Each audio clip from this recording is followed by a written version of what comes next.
गभर्नमेन्टनि जा group of मिनिस्टार्सनि report बे रिपोर्टखौ जों रिजेक्ट खालामदों आरो मानोना बे मोनद' हारिया एसटि जायोब्ला दानि थाखानाय एसटिफ्रा जोबस्रांगोन जोबोद खहा जागोन जोंहा पलिटिकेलि ससियेलि इकनमिकेलि बा एडुकेसनेलि जोङो एक्जिस्टिं ट्राइबेलफोरा गोबां खहा जागोन आरो जोबस्रांगोन जोंखौ डेस्ट्रय खालामनायनि बे मोनसे गभर्नमेन्टनि पलिसि। खुलुमबाय। मोनद' हारिनो एसटि होनायनि बागै जोंहा गोबां दावराव जाखांबाय बर'जों सावतालजों आदिबासिजों माने फेसबुकआव ओरैबायदि नांलाय खमलाय मोनद' हारिनो एसटि होमारसिगोन नामा आरो जुदि बे एसटिखौ मोनद' हारिया मोनोबा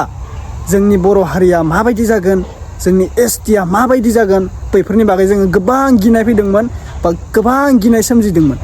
आरो एसटि होयोब्ला जोंनि गथ' गथाय लाइमोनफोरा माबायदि अबस्थायाव थांगौमोन बेखौथ' मोनथिखायो बेखौ आं बुंलायलायनांगौ दरकार गैला। साननैसो सिगाङाव गोबां भाइरेल जाखांबाय बे भिडिअआ भाइरेल जानानै थांबाय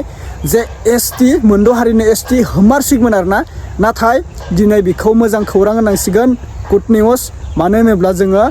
मोनद' हारिनो एसटि होनो नागिरनायखौ रिजेक्ट खालामबाय बा केन्सेल जाबाय मोनद' हारिया एसटि मोननाय नंला। नंगौ लोगोफोर थिग बेफोरबायदिनो आं मोनसे आपडेट लानानै फैलायबाय बे निउसनि गेजेरजों नोंथांमोना भिडिअखौ जोबजासिम नाय जोबजासिम नायब्लासो बुजि मोनगोन मोनद' हारिया एसटि मोननाय नंला लोगोफोर नंगौ गुड निउस नोंथांमोननि सेराव बेखौनो आं लानानै फैदों मोनद' हारिनो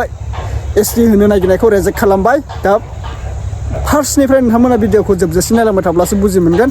स' गिबियावनो बयनिसिमबो फिन खेब बरायहरबाय जायफोरा चेनेलाव गोदान साबस्क्राइब खालामना लादो आरो भिडिअखौ हाजार शेयार खालामना होदो बैसोरो जायबा मानसिया एसटि मोनगौमोन दा बिसोर जोंनि बर'खौ जोंगासिनो नोंसोरनि थाखायनो जों एसटिखौ मोनजा। आं फेसबुकआवबो नुदों साननैसो सावताल मानसिफोरा जे गोबां मानसिनि भाइरेल जासिदोंमोन माने बोरला लालायनानै माने बिसोरो सावतालफोरा सोरबा एकदम एटिट्युड खिथिफैदोंमोन आरोना एटिट्युड देखायफैदोंमोन माने फेसबुकनि गेजेरजों जोंनि बर'फोरखौ एटिट्युड फाखादों माने बुंसोदोंमोन जों एसटि मोनसिगोन नोंसोरा मा खालामनो जोंनि आथिं सिङाव थानांगोन नोंसोरो होनना बुंसोदोंमोन आदिबासिफोरा सावतालफोरा। दा दिनै एसटिखौ बिसोर मोनबायना मोनासै बर'नि पावारा डेन्जार पावार बेनिखायनो जोङो गासिबो खौसे जा बर'जों बर' खौसे जानानै गुबुन हारिया जोंनि बर' हारिखौ नाख्रेबनो नागिरब्ला जोङो होबथानो रोंनांगोन लोगोफोर अब्लासो जोंनि बर'आ अरायबो हानजायै मोजाङै थाबाय थागोन आरो जौगालांबाय थागोन। बेनिखायनो जोंहा दिनै बर'फोरा बनजार सावनानै स्कुलनि स्टुडेन्टफोरा बनजार सावनानै गिदिं दिनै मा जाखो बे एसटि होबथानाया केन्सेल जामारबाय दा बेखौनो जोबोद मोजां मोनबाय आंबो नङाबाथ' गिनाय फैदोंमोन जों एसटिफोरा बर'फोरा मा हालोदाव गोलैगोन बिसोर एसटि मोनोब्ला बेफोरबायदि जों सानखांनाय फैदोंमोन। दा जेखियानो जादोंला मोजां मोनबाय दा भिडिअखौ नोंथांमोना नायग्रोना लादो निउसाव आरो लाइक खालामथारदो भिडिअखौ आरो नाथाय नोंथांमोना साबस्क्राइब खालामा भिडिअखौ साबस्क्राइब खालामना ला आरो बबे डिस्ट्रिक्टनिफ्राय आंनि भिडिअखौ नायदों एसे कमेन्टनि गेजेरजों नोंथांमोना फोरमायहरलायदो दे नायग्रोना ला अब्ला जोङो coordination committee tribal relations of Assam एबा सुंद'यै सिसिटिनि जानानै जों बे गभर्नमेन्टनि जा ग्रुप अफ मिनिस्टार्सनि रिपोर्ट बे रिपोर्टखौ जों रिजेक्ट खालामदों आरो मानोना बे मोनद' हारिया एसटि जायोब्ला दानि थाखानाय एसटिफ्रा जोबस्रांगोन जोबोद खहा जागोन जोंहा पलिटिकेलि ससियेलि इकनमिकेलि बा एडुकेसनेलि जोङो एक्जिस्टिं ट्राइबेलफोरा गोबां खहा जागोन आरो जोबस्रांगोन जोंखौ डेस्ट्रय खालामनायनि बे मोनसे गभर्नमेन्टनि पलिसि ओंखायनो जों सिसिटुआ बेखौ मानिना लानो हायाखै जों थोंजोङैनो बेखौ रिजेक्ट खालामखादों। ग्रुप अफ मिनिस्टारनि जा रिकमेन्डेसन आरो बे रिकमेन्डेसनखौ नायबिजिरनो थाखाय जों कनसालटेटिभ ग्रुप मोनसे दादोंमोन बे कनसालटेटिभ ग्रुपनि चेयारपार्सना जादोंमोन सुहास चाकमा हिउमेन राइट वार्कार बिथांनि माने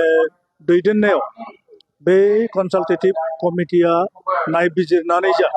नुबाय जे बे पपुलेसन एडभान्स ग्रुपफोरा एसटि स्टेटास मोनोब्ला जोंनि थाखानाय माने मोनजिब्रै कमिउनिटि आरो बे फिसा कमिउनिटि आरो जोंनि टोटेल पपुलेसना जादों अनलि 45 लाख किन्तु दा बे मोनद' हारिनि पपुलेसना जादों अलमस्ट 2 कोटि बे 2 कोटि मानसिखौ जुदि दानि 45 लाखसल' मानसिनि सायाव जुदि जाबसिननानै होयो जोंनि बे एबरिजिनेल ट्राइबेलफोरा गोबां खहा जागोन ओंखायनो जों बेखौ थोंजोङैनो रिजेक्ट खालामखादों आरो जोङो अपोज खालामलांबाय थागोन फैगौ इलेक्सननि इयुननिफ्रायनो जों मोजाङै नांलांगोन बे माने मन्द हारिनि एसटि स्टेटास मोननायखौ जों होबथानो थाखाय जिखुनु पर्यायसिम जों खामानि मावनो रेडि थाखाबाय आरो मानसि राजनितिनि दौजों सहाय मिथिसयै बायदि एसटिआ जुदि जामारोब्ला मा राहा लागोन दा जोंहा मोनसे लास्ट उपाय थाहैगोन जोङो आयेननि आश्रय लागोन जोङो कर्टआव थांगोन आरो जोंनि आखायाव गोबां जोंहा डकुमेन्ट दङ गोबां एभिडेन्स दं मानोना गपिनाथ बरदलै आरो एबि थाक्कर होननानै जितु joint committee excluded area partially excluded area कमिटियाबो बे मन्द हारिखौ जेब्लाबो रिकमेन्ड खालामाखै आरो लकेल कमिटियाबो बे मन्द हारिखौ एसटि जानो नांगौ होननानै बुङाखै आरो आसाम सरकारनि जितु Assam state research for scheduled caste and scheduled tribe बे इन्स्टिटिउसनाबो जेब्लायबो बिसोरखौ एसटि जानांगौ होननानै बुङाखै बरन्स अबिसि हिसाबैसो बिथांमोनखौ स्टेटास होदों आरो गासै अबिसि हिसाबै स्टेटास मोननायनि उनाव बियो एसटि जानो हाया बे आनकनस्टिटिउसनेल जायो ओंखायनो जोङो जुदि सरकारा गोब्राबैनो बिथांमोनखौ जुदि एसटिनि मर्यादा होयोब्ला जों कर्टआव थाङो जों सुप्रिम कर्टआव फाइट खालामो अके नोंथांमोना भिडिअखौ फार्स्टनिफ्राय जोबजासिम नायब्ला बुजि मोनबाय दा आंनो कमेन्ट खालामना खोन्थाहरदो जे नोंथांमोना बे एसटि